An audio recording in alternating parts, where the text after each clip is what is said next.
Namaste all. Chaturmukha Samarambham, Vagbhadacharya Madhyamam, Asmadacharya Paryantam, Vande Guru Paramparam. Ragadirogan, Saddhatanushaktana, Sheshakaya Prasildana Sheshan, Autsukya Mohana Titanjagana, Yo Purva Vaidyaya Namostu Tasmai. Remembering and invoking the blessings of all Acharyas of Ayurveda, invoking the presence and blessings of the great Krishna Kumar ji, the visionary behind the all-encompassing activities of AVP and its co-organization. Myself, Dr. Remya Alakkal, presently working as Professor, Head Department of Panchakarma at Ashtangam Ayurveda Vidyapeetham Chikitsalayam, Palakkad District in Kerala, also the Vice Principal of the college. I'm extremely happy and thankful to be a part of this conversations wherein many from different fields in Ayurveda are coming together, interacting, and we look forward for a very fruitful, enlightening interaction with everyone in and around. So the topic of my discussion is revisiting Ayurvedic education. Being a part of the academy for last more than 10 years and being a student myself, as we all know, being a part of Ayurveda is being a student throughout. I would definitely like to share some of my thoughts, views and observations with all of you with regards to the Ayurvedic education, its contemporary relevance, and how can we make this beautiful science, the very in-depth science, being passionately received by the newer generation of students. And ultimately, ours being a medical science, the fruitfulness of this medical system would definitely be authoritatively accepted when patients get healed. When we are able to cure our patients or being a part of solace in their lives, ultimately, I think that is, what you call it as the major target of Ayurveda as a medical science. So I think making students capable of dealing with the normal issues that a patient faces and giving them the best solutions should be a part of the academic outcome that we always envisage as a part of academy. Presently as a part of education, there is no doubt. So with that introduction, I would like to get into the scenario of Ayurvedic education. When I say education, as we all know, the best education was given by Swami Vivekananda, and definition of education was given by Swami Vivekananda, who says, education is not just giving lot of information that runs undigested throughout your life. It's ultimately man-making, character building. So I believe Ayurvedic education is not making students or individuals wrote so many shlokas, then go on with it. Rather, making Ayurveda part of one's own life so that we are more healthy, focused, peaceful, joyous individuals, and we spread the same to people who come to us. I think that has to be the first tenet. So there is no doubt that Videya Paramadaraha to Ayurveda's Niyamas and Yamas have to be a part of the life of every Ayurveda physician, every Ayurveda student who comes into the comes in touch with the science. So as far as Ayurveda education is concerned, I belong to the contemporary perspective of the topic. As we all know, I think it is during 1983 when BAM, the course, was made into BAMS, and it was in 1970s that Ayurvedic education was altogether as coming under one umbrella, something called a CCIM at the national level. Till then, you could see so many courses in different parts of the country at different levels. However, from BAM to BAMS for last 20 to 30 years, 83 till 2023, and then the advent of post-graduation in Ayurveda in late 70s in Kerala and Trivandrum, institutes like Jamnagar, NIA, etc., coming out with postgraduate subjects. And then now we are having post-graduation, post-BMS for more than 16 subjects all over the country. So definitely the trajectory of Ayurvedic education is on the rise. There is no doubt about it. The very fact that 20 years back when we were into or introduced to Ayurveda, there was no textbooks with respect to the content except the Samhitas, with respect to the contents of the syllabus. It was all notes prepared by seniors that were a guide other than the classes taken by the faculty. That too not in a very regular fashion because of XYZ reasons. From there, we have reached a point, there is no depth of any kind of what you call it as resources as far as a student is concerned, because there are n number of books, publications available in various topics that a student can be exposed to know knowledge. And there are so many commentaries available in English, Hindi, other languages, etc.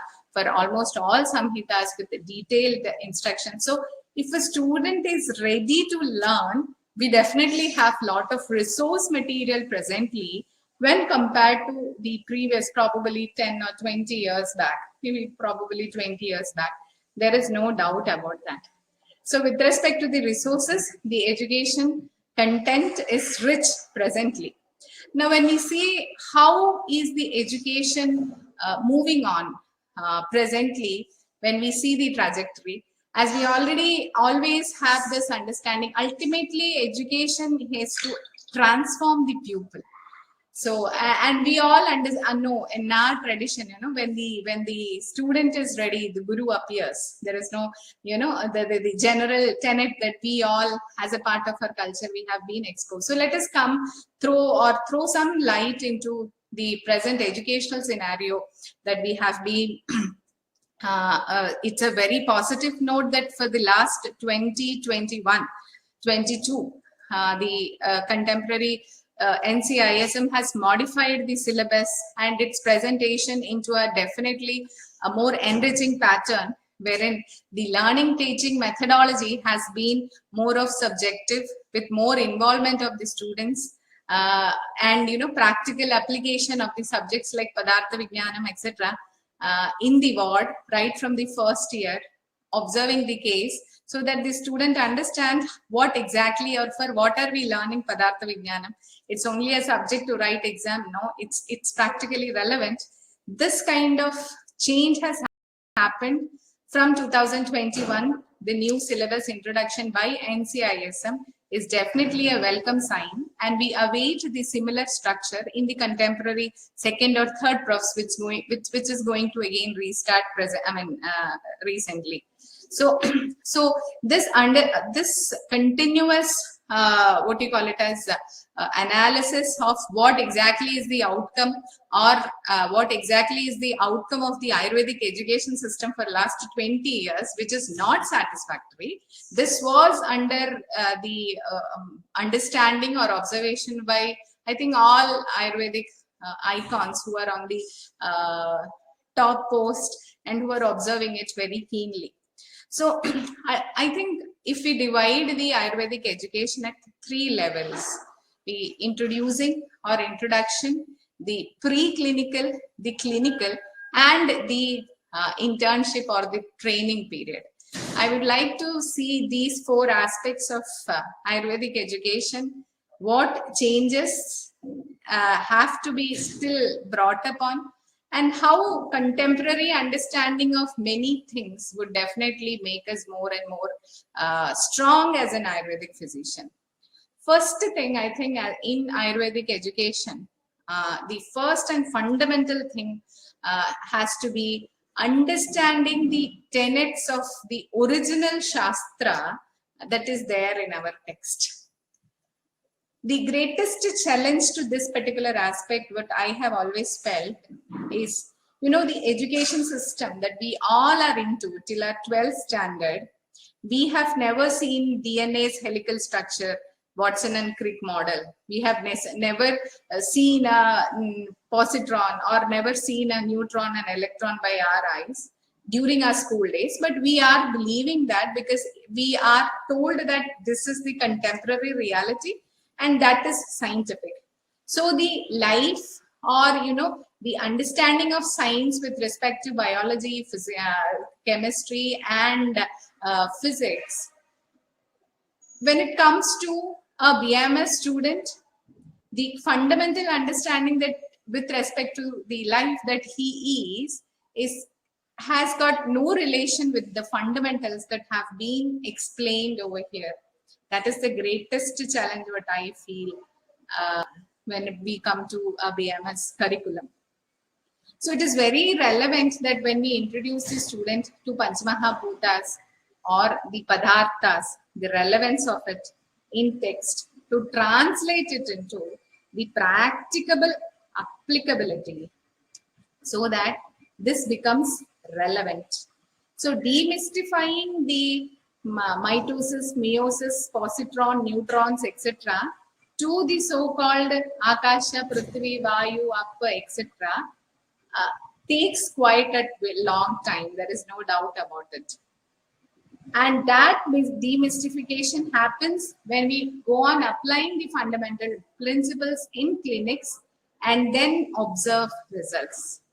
So I think the most important challenge during the first year introduction of a +2 student into Ayurveda is the gap that exists between the education system that he has been undergoing till 12th and an entirely different, fundamentally oriental science that looks upon the human being as a part of the cosmos. So that is one important thing. But at the same time, when the student is introduced to anatomy and physiology in the contemporary scenario, there is no doubt that it only strengthens the individual. For me, I have always felt that whatever the understanding, anatomical and functional understanding of human body or human physiology has been there in the contemporary medical system, only adds on to the specificity that has been mentioned in Ayurveda. For me, when we develop, the different biochemical, what exactly is the relevance of different laboratory investigations? Why should we go for a CRP? Why should we go for an ESR or a SDOTP, DLP, etc.? I understand it as, the extended version of Pratyaksha, which actually indicates Dhatu Dushti at different levels.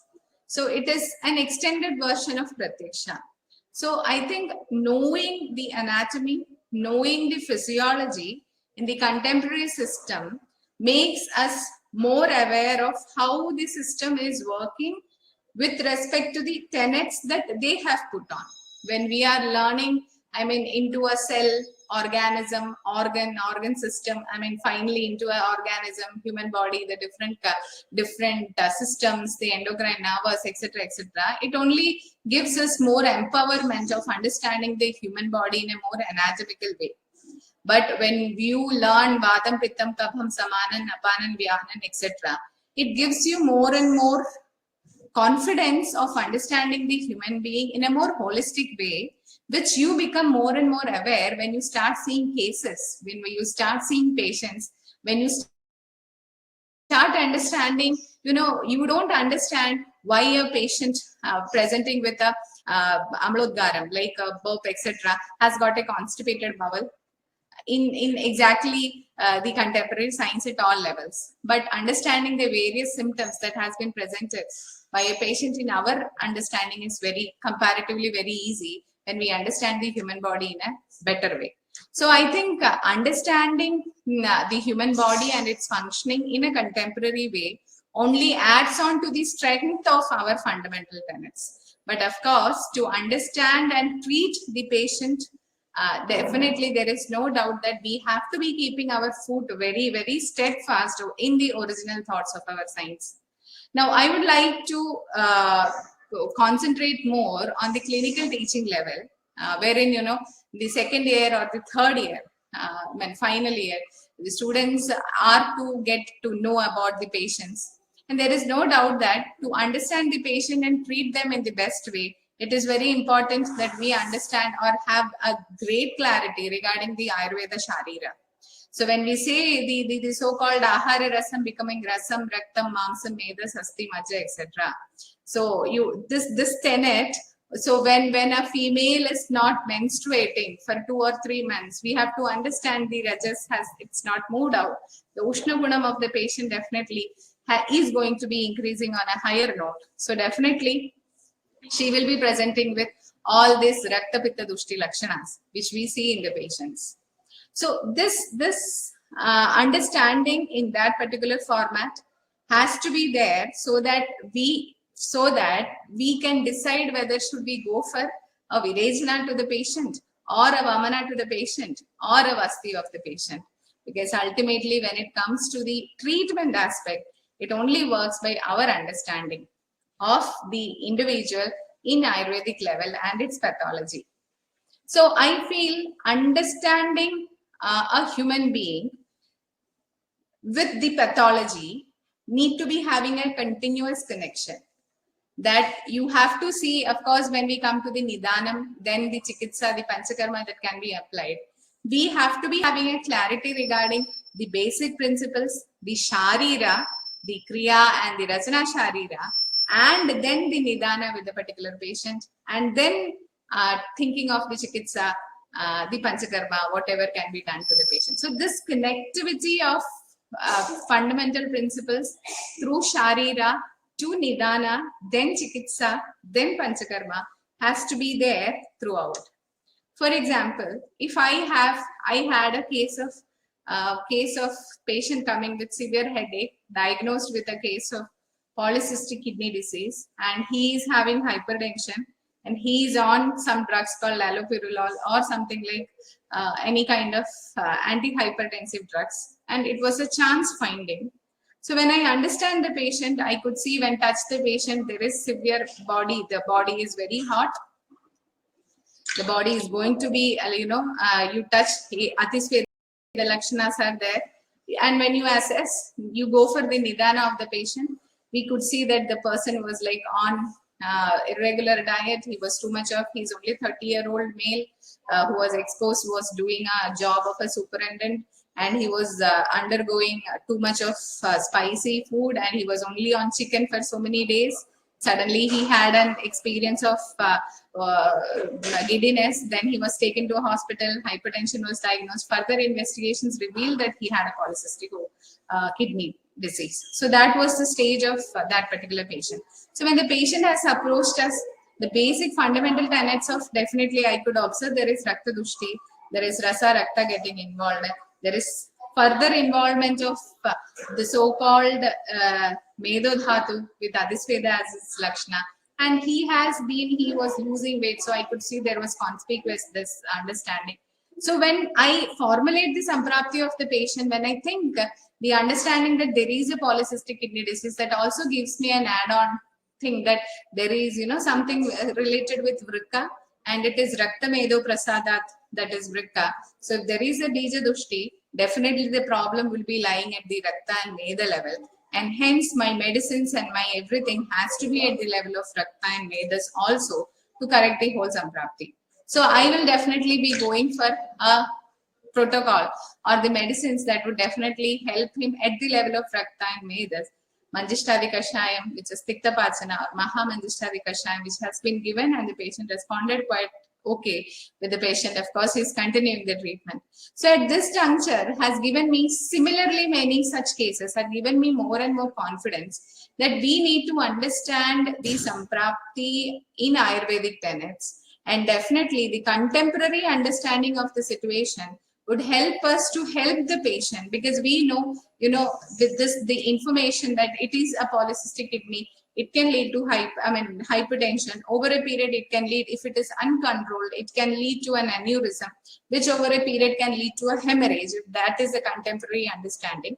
And we could either here see when there is Rakta Dushti, the so-called Rakta Pitta's presence, and the so-called Vidishonatiyam chapter in Charaka Sutra, which speaks about Mada, Murcha, Sannyasa, etc., being the classical presentation of a hemorrhagic stroke or hemorrhagic cerebrovascular accident. So I don't find in understanding the Samprapti with respect to Ayurveda or the contemporary science to be different, but at one point when it comes to human body, it comes the best. So I think this kind of understanding of our own Shastra, supported by the so-called contemporary medical system knowledge to be more specific, would definitely add on to the patient care that we can give. And I think it is this area that we have to be developing as such when we are teaching a student community or student as a group. Saying about a few other clinical scenarios, which I would again like to point out. For example, a case of Parkinson's disease. When we analyze the whole Samprapti of Parkinson's disease, we could see Manas being involved to a great extent.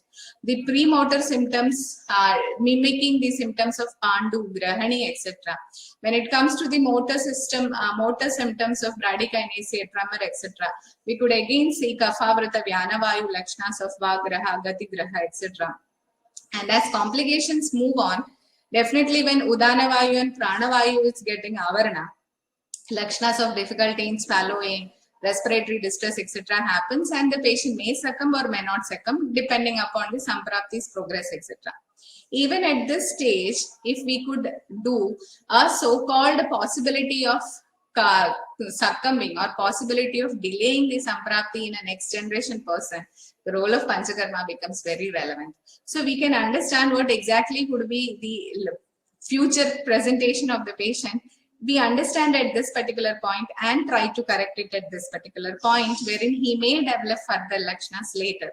So preventive aspect also helps us in understanding the Samprapti in our own terms, helps us in combating the issues for the patient is concerned. So I think in all these aspects, understanding the clinical perspective in both Ayurvedic tenets, and which would we do understand with contemporary knowledge that there are two things called Parkinson's IPD and Parkinson's plus.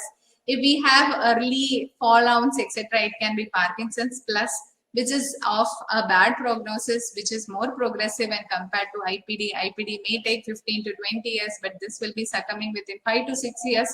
This is a knowledge that we are having from the contemporary medical system.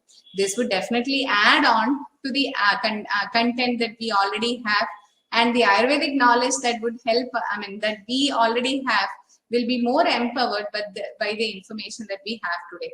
So I believe the system has to be in such a way that the more and more clinical orientation and clinical understanding of every disease in an exclusive Ayurvedic principles, that would lead to, for us to decide the treatment, and the specific Panchakarma would only, make a better Ayurvedic physician.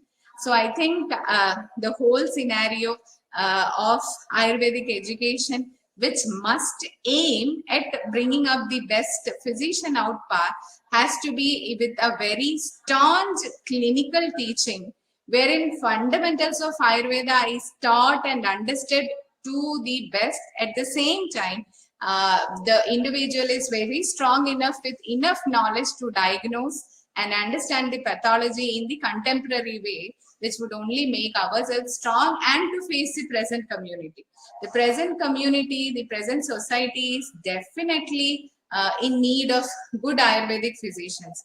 There is no doubt that people are ready to come to us, provided we give specific cost-effective solutions. So I believe it is this area that we need to concentrate more and more when we are thinking of the Ayurvedic education scenario. So the modification that would be what we call it as. So with this clinical background, I feel this clinical understanding, clinical strength, we need to impart to our students so that they become more and more strong physicians, are ready to face the society as a very strong, smart physician. Cases like, contemporary cases that approach us, like for case of Takayasu arthritis, wherein you could see the the presentation of Raktagata and Mamsagata Jwara, wherein we have given Santata and Sadata Jwara Nashna Kashaya to the patient, which had improved her symptoms. The same way, a condition of hypertension, wherein many a times we could see the Lakshanas of Vadrakta being presented and the initial symptoms with itching, pain, joint pains, X and Y with the little headache, etc. in the initial stage. Once a Shodhana with Trivirtha Lehi or Trivirtha Churna is done regularly, we are able to control the so-called even hypertension, even though that is an objective symptom presented by the patient. So I think it is this clinical area that has to be strong. Now, what exactly is the problem that we are facing in today's scenario? What I believe is, see, throughout Ayurvedic education, we see whole Indian Shastras were actually learned in a dialogue. We could see Atreya being asked by curious Agnivesh and other Shishyas about questions, and then he answering it. So it was actually primarily after the observation of the patient, observation of the Shishya, that he is going and asking the Acharya. So his sensibility of knowing things and his sensibility, the need of getting an answer is very much with the student. When we see how the Shastra is being discussed in our, through our Samkhya's. But you know, when the present teaching methodology, wherein, you know, we go to the class and take lectures throughout, okay, and students listen, and this, I think this is not actually the mode of the Ayurvedic education, basically. Ayurveda is actually a science that has to be not to be learned in classrooms, what I understand. Ayurveda is a science that has to be learned and understood by running across the field, going around, see how these plants are growing, what's happening with them, then go to the patients, go to the field, go to the community, see what's the problem with the people. So this observation would bring so much of curiosity in the student, and then, you know, that curiosity is invoked by through questions to the Guru, and Guru answers, basically.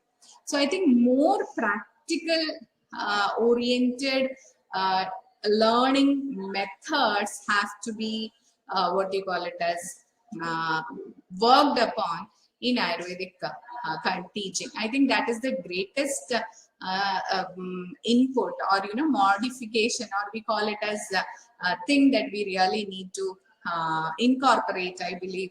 But of course, I do understand when I see this in a, when I speak of all these things in a very utopian or a dreamy way, I do understand the practicability of it. When you have a single department, a department with only 2 staff in a campus, the minimum 2 staff, who have to maintain the OP, the IP, and the teaching of the whole 60 or 100 students, whatever you have.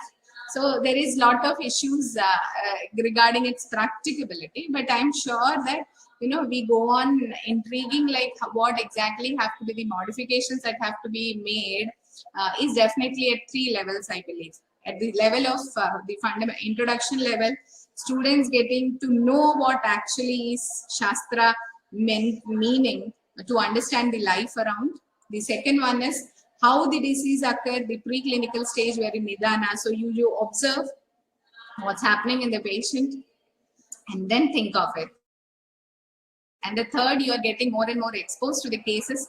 And, you know, for that you need patients in the hospital, you need the local support, everything. There are so many aspects to it. But anyway, it is this methodology that has been, I think, fruitful.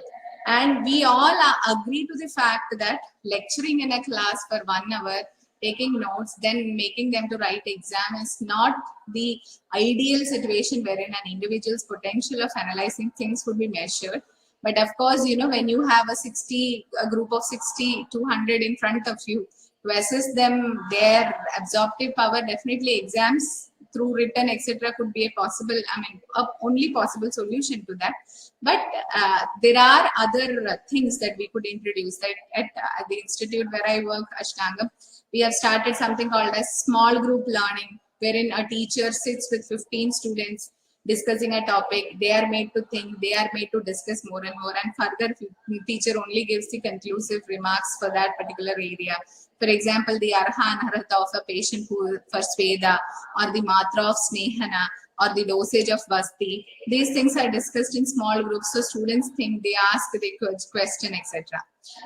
But of course, it again, you know, number of staff, the time to syllabus, all these things comes in between, but we have tried it to be quite good a thing.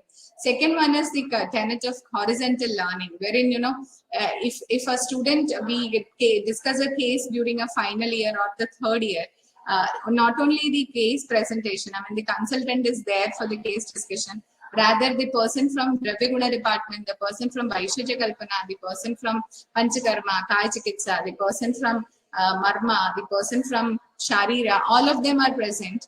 And they have to be discussing the areas, like how example for a Pakshagata case, how is actually Sirasnayu, what's Sirasnayu and how the Sirasnayu getting affected in Pakshagata, and what's exactly is dealt by the Rajana Sharira person. And if we prescribe Ashtavargam or Bhadradarva, the Dravyaguna person explains how Ashtavargam and Bhadradarva, the Guna Virya Vipaka differs. And Vaishya Kalpana expert explains why Bhadradarvadi is given as Kashaya, not Bhadradarvadi as Gridham at this particular stage. Our Kajikitsa person explains how can we decide whether we have to give Bhadradarvadi or Ashtavargam. And Panchakarma person will decide whether we should go for a Vasti at the beginning or Vasti at the end. Should we go for a Virachanam at the end? So this kind of understanding or discussions would definitely support the so-called what do you call it as the inquisitive and enthusiastic students. So this kind of efforts have to be coming throughout continuously from different parts of the academies, so that to an extent people who are coming out of all academies are having a minimum standard or minimum understanding of how to deal with a case when they come out. And for that, there is no doubt the inquisitiveness, the dedication, and the sincerity of the pupils, the students who are on the other side, are also relevant. So I think towards the end, what I would like to conclude towards the conclusion of the so-called revisiting Ayurvedic education, I have definitely focused on the clinical aspect. We need to have more horizontal, more comprehensive understanding of the clinical aspects of the different pathologies, which have to be imbibed to the student without leaving the tenets of Ayurveda, but at the same time, the contemporary understanding of the disease conditions of with respect to the any modern clinical condition would definitely empower the Ayurvedic physician to understand and deliver Shastra in a better way to society. One more point would I like to, in the perspective of Panchakarma, wherein, again, Arahata and Anarhata is decided before the procedure, analyzing the clinical situation. But many a times when emergency happens, the vitals, the saturation, the pulse, the GRBS, etc., are indicators of what is happening to your Rasadhatu. And what is happening to your Vyana Vayu, there is no doubt. You could see all Rasakshaya Lakshanas, and of course there is GRBS very low. We support it with Drakshadi Kashayam, Pravala Basum or Sita, etc. after a Vasi if the patient faints. So, these objective things will only empower us. As I understand, all the modern biochemical things and the small extension of technological innovations, I feel as extension of Pratyaksha, we must imbibe us to make our Ayurveda more and more strong. I think that then definitely towards the end, without remembering Krishna Kumarji, I don't think I'll be doing justification to any of the words or sentences that I have said over here. Very in person, I have a very coincident meeting with Krishna Kumar sir during a Karma Prakashni series at AVP in 2017. Before that, I had seen him in various stage person. We were like down with as being students and all. It was during that time through satsang and all we had interaction. And his caring and what do you call it as the fatherly affection that he had towards, I think, all students who were attending the program or all scholars who were attending was actually what do you call it as, I have no words to speak, because I do remember, okay, after that 2017, we were having I was teaching, so we were having some discussions like these teaching methodologies, etc. and all. I was going to attend CME at Jamnagar, so I had informed him because of some interaction that I was going there to attend a CME and all. And by the time I reached there in Jamnagar, I had a call from, so he just told me there is Dwaraka is near Jamnagar, you must visit it. So I told sir, I'm not aware of the stay place and all. So anyway, I'll try sir, like that. And then I was going there. By the time I reached Jamnagar, I had a call from a person from Dwaraka that I'm so. And I have been informed by Krishna Kumarji to take care of you when come to Dwaraka, and we will do all arrangements for you so that you visit Dwaraka from Jamnagar. You just let us know. So, it was like, for me, I was like a very normal, one of the scholars who had attended the CME, and we had some discussion, but he was so particular. He might be having so much of what you call it as his own schedules and all, but he was so particular I just informed him about that the day I was traveling. After reaching Jamnagar, after 2 days, I had a call from this person, and he had arranged this thing for me. And I was like overwhelmed with the care, or the love. Even with this schedule, he was for a small person like me, he had done like this. And throughout, I had an opportunity to visit him twice or thrice when he was not well during, I think, pre-COVID to 2020, also February, when I had met. So during the satsang that he had organized during the initial COVID period, he had initiated us. There was a group of, he always used to say, Ayurveda Vaidyas must get up at 5 o'clock in the morning.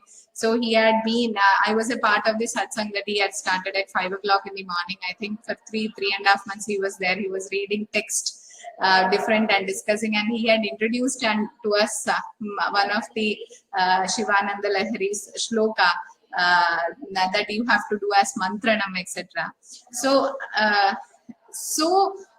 he was so connected with the smallest or the youngest among us to the senior-most person of theirs, a multifaceted personality. And I think his blessings is always a strength for all of us. Everyone may be knowing his, what you call it as, bright administrative abilities and all.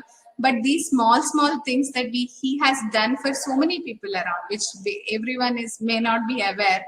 I think in that way, he has always been a guide, a fatherly figure for many of us, even though we have met him during his last 2 or 3 years also. So I feel always blessed that I had an opportunity to be in close contact with him during his last 2 to 3 years, and his guiding words, his strength, and whatever may be the situation, things will be done. You just have to move on. That's it. So whenever, even in my personal career, or you are always in doubtful state whether to do or not, all these things happen. The energy from there comes in. If you are sure that what you are doing is hitam, may not be priyam, but if it is hitam, you just move ahead. That's it. So that inspiration is always from Krishna Kumarji. So remembering that great soul, may his soul always rest in the great heaven, probably. So remembering the great soul always and more strong. I think that is my conclusion. Thank you. Namaste.